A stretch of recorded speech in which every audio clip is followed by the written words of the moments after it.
कुंभमेळ्याच्या धर्तीवर नाशिक शहरामध्ये लवकरच डबल डेकर बस धावण्याची शक्यता निर्माण झालेली आहे।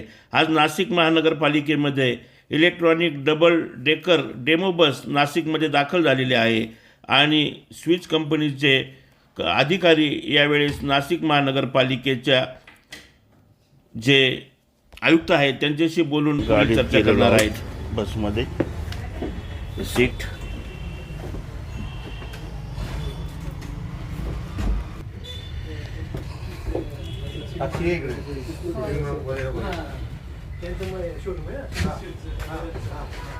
प्रत्येक सीटला इमर्जन्सी एक साइड बाहेर आपातकालीन म्हणून हे दिलेला आहे आणि छान बस आहे।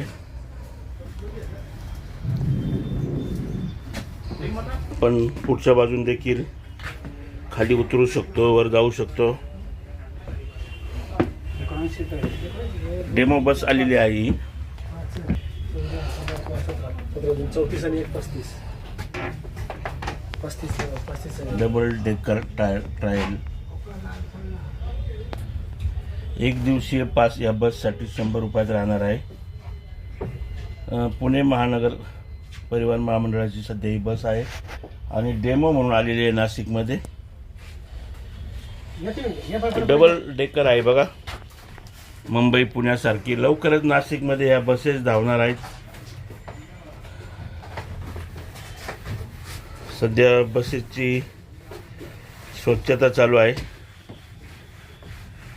बसमध्ये CCTV कॅमेरा आहे। एकाच वेळेस या बसमध्ये खाली 34 जण आणि वर 34 म्हणजे 68 जण प्रवासी या ठिकाणी या बसमध्ये बसू शकतात। छान अशी बस आहे, AC बस आहे। मध्ये म्युझिक सिस्टीम वगैरे देखील आहे। प्रवाशांना स्थानक आलं की म्हणजेच बस थांबा आला की तशी सूचना देखील मिळणार आहे। समोर डिस्प्ले आहे। या ठिकाणी स्टॉप म्हणून हे केलेलं आहे। जसे आपला स्टॉप आला की बटन दाबायचं, खाली उतरायचं आणि आपण मग एक साईड म्हणजे बाहेर जाऊ शकतो। मागच्या बाजूने देखील उतरण्यासाठी सोय आहे। स्विच कंपनीची बस आहे ही। इलेक्ट्रिकल चार्जिंग बस नाशिकमध्ये प्रथमच आलेली आहे। डबल डेकर बस ही पूर्णपणे बघा पहिल्या मजल्यावर हा डिस्प्ले वगैरे आहे, फॅन आहे ड्रायव्हरला आणि इलेक्ट्रिक बस आहे ही।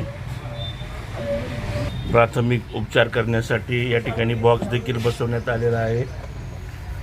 स्विच कंपनीची बस आहे बघा, TN18 BT 4791 डबल डेक बस। मस्त उंच आहे, बरीच उंची आहे। AC बस आहे।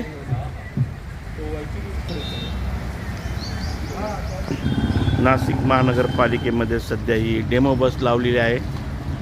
उसको अलग से मैं आपको पूरा ये देता हूँ, पर मैडम से पहले बात करना होगा। ओके।